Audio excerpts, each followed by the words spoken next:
അടുത്ത ചോദ്യം നിങ്ങൾക്കുള്ളതാണ്. Question number 2. ഒരു വീഡിയോ ആണ്. വീഡിയോ ശ്രദ്ധിച്ച് കാണുക. കണ്ടതിന് ശേഷം അതിനെ ബേസ് ചെയ്തുള്ള ക്വസ്റ്റ്യൻ. ഓക്കെ? മലയാളം നാളുകൾ എഴുന്നേറ്റ് പറയാം കൊണ്ട്. മലയാളം നാളെ. അയ്യോ കേട്ടിട്ടില്ല. അശ്വതി, ഭരണി, കാർത്തിക, രോഹിണി, റീന, തോന്നി. അതെനിക്ക് തോന്നി. ഇങ്ങോട്ട് വാ. മലയാളത്തിൽ സത്യം പറഞ്ഞ നിങ്ങളെ കൊണ്ട് എനിക്ക് അങ്ങ് തലവേദന. എനിക്ക് സഹിക്കാൻ പറ്റും. സാർ ഒന്ന് റെസ്റ്റ് എടുത്തോ 2 മിനിറ്റ്. ഓക്കെ, ഇനി ക്വസ്റ്റ്യനിലേക്ക് കിടക്കാം. ശ്രദ്ധിച്ച് കണ്ടല്ലോ.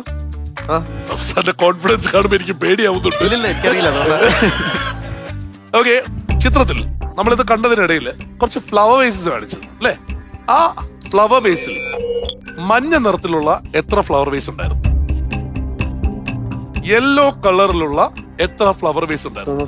ഫ്ലവേഴ്സ് അല്ല, ഡാർക്ക് ബ്ലൂ ഉണ്ടായിരുന്നു, റോയൽ ബ്ലൂ ഉണ്ടായിരുന്നു, ലൈറ്റ് ബ്ലൂ ഉണ്ടായിരുന്നു, പിങ്ക് ഉണ്ടായിരുന്നു, ഒരു യെല്ലോ ഉണ്ടായിരുന്നു അല്ലേ? Orange yellow, pink yellow. Yellow ഇപ്പൊ ഒന്നല്ലേ? യെല്ലോ ഒന്നുള്ളൂ, ബാക്കി അതിന്റെ വേറെ ഷെയ്ഡ്സ് അല്ലേ? പറഞ്ഞോളൂ. താങ്കളല്ലേ CI? നമ്മള് കോൺസ്റ്റബിൾ ആണല്ലോ. അതെ, ധൈര്യമായിട്ട് പറ.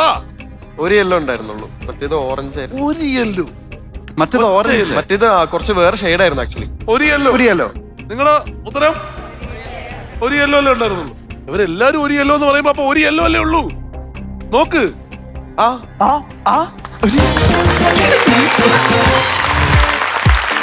ഇത്രയും കൺഫ്യൂഷനില് പിന്നെ നീ നേരത്തെ 2-3 കളർ പറഞ്ഞു. അത് അതിലേ ഇല്ല. എന്തായാലും നമുക്ക് കളിക്കാൻ പോകുന്നതിന് മുമ്പ് ഓഫീസർ ഓൺ ഡ്യൂട്ടിയുടെ കാര്യം ചോദിക്കട്ടെ. ചാക്കോച്ചൻ വീണ്ടും ഒരു പോലീസ് ക്യാരക്ടർ ചെയ്യുന്ന സിനിമ അല്ലെ? എങ്ങനെ ഉണ്ടായിരുന്നു? എക്സ്പീരിയൻസ് എങ്ങനെയായിരുന്നു രണ്ടുപേരുടെയും? അടിപൊളിയായിരുന്നു. അടിപൊളി എക്സ്പീരിയൻസ് ആയിരുന്നു. എനിക്ക് പേഴ്സണലി ഇതുവരെ ചെയ്യാത്ത ടൈപ്പ് ഒരു ക്യാരക്ടർ ആയതുകൊണ്ട് അതിന്റെ ഒരു എക്സൈറ്റ്മെന്റ് ആണ്. റംസാൻ എത്ര കുറെ ഇതാണോ, അതായത് ഒരു മെയിൻ ലെങ്ത് ഉള്ള ക്യാരക്ടറാണോ? എങ്ങനെയാണ്? എനിക്ക് ബേസിക്കലി ഇത് ഓഡിഷൻ എന്നെ വിളിച്ചതാണ്. എന്നെ സംബന്ധിച്ച് ഞാൻ ഈ ഡീറ്റെയിൽസ് എനിക്ക് ഇങ്ങോട്ട് പറഞ്ഞു തന്നപ്പോ മാർട്ടിൻ ചേട്ടനാണ് പ്രൊഡ്യൂസർ. ഓഹോ, ചാക്കോച്ചനാണ് നായകൻ. അപ്പോ എന്നെ സംബന്ധിച്ച് like as A normal human being ഞാൻ എപ്പോഴും റെപ്രസെന്റേറ്റ് ചെയ്യുന്നത് ഒരു നോർമൽ ആയിട്ടുള്ള ഒരു മനുഷ്യനാണ്. എങ്ങനെ ഡ്രീമിന് അച്ചീവ് ചെയ്യാൻ പറ്റും. അവസാനത്തെ ചാത്തം കണ്ട മനസ്സിലായി, വളരെ നോർമൽ ആയിട്ട്. ഇല്ല, അപ്പൊ ആക്ച്വലി നമ്മുടെ ആഗ്രഹങ്ങളാണല്ലോ നമ്മൾ എത്തിക്കുക. അപ്പൊ എനിക്ക് ഭയങ്കര ആഗ്രഹമുള്ള ഒരു പരിപാടിയായിരുന്നു ചാക്കോച്ചന്റെ കൂടെ എവിടെയെങ്കിലും ഒരു വേദിയിൽ പെർഫോം ചെയ്യാന്നുള്ളത്. പറഞ്ഞിട്ടുണ്ട്. അപ്പൊ അത് ഓൾറെഡി നടന്നു. ആക്ഷൻ അടിച്ചിട്ടുണ്ട്. Thank you. ഇനി അങ്ങോട്ടും അത് കൊണ്ടുപോകുമ്പോൾ ഭയങ്കര ഗുണമാവട്ടെ. അപ്പോ ഗെയിം എന്താണ് ഗെയിം എന്ന് ആദ്യം കാണാം. അതിനുശേഷം നിങ്ങൾ ആരാണ് പോകുന്നതെന്ന് തീരുമാനിക്കും. Okay, ready? മീനാക്ഷി, ഇവിടെ ഇങ്ങനെ ഓരോ ഫ്രൂട്ട്സിന്റെ ലേബൽ ഉണ്ടാകും. അപ്പം ആ ലേബലോട് ചേർത്തിട്ട് ഇങ്ങോട്ട് വാ പേരൊക്കെ ഇങ്ങനെ മാച്ച് ചെയ്ത് വെക്കാം. ഒരു മാച്ച് ദ ഫോളോയിങ് പരിപാടി ചെയ്യാം. അപ്പം ഈ ഒരു ടാസ്കിന്റെ പേരാണ് പഴപ്രശ്നം. ഓക്കെ, അപ്പം എന്തായാലും ടാസ്ക് കംപ്ലീറ്റ് ചെയ്തതിനു ശേഷം പിട്ടാപ്പള്ളിയിൽ നൽകുന്ന ഒരുപാട് ഗിഫ്റ്റ് ഉണ്ട് ഇവിടെ. അതിൽ നിന്നും റെഡ് റിബൺ കിട്ടിയിട്ടുള്ള കയ്യിൽ ഒതുങ്ങാവുന്ന അത്രയും ഗിഫ്റ്റ് എടുത്തിട്ടില്ല. അവരെ അടക്കത്തിലേക്ക് കടക്കുക. എന്താ ചിരിക്കുന്നത്? അവിടെ മറ്റേ മസാജ് ഒക്കെ തുടങ്ങി.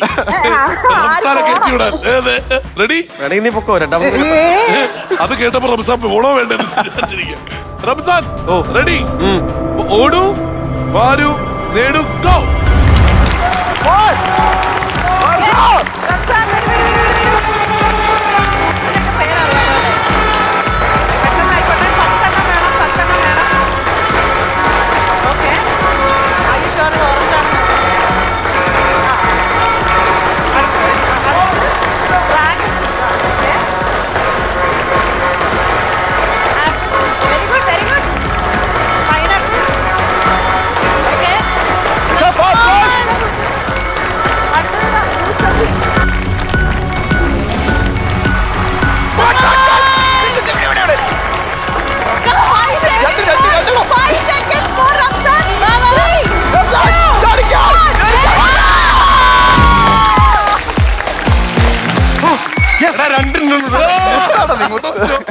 എന്റെ പൊന്ന്,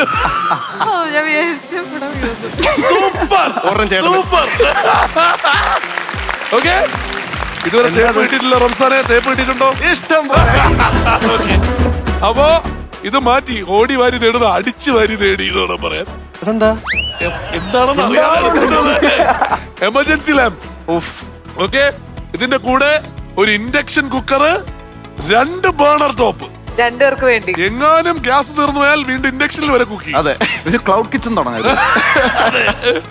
മൊത്തത്തിൽ ക്ലൗഡായിട്ടുണ്ട് സാലോ. അടിപൊളി. കലക്കി. ഫ്ലവേഴ്സ് സ്മാർട്ട് ഷോ ശനി ഞായർ ദിവസങ്ങളിൽ രാത്രി 9:30 ഫ്ലവേഴ്സിൽ.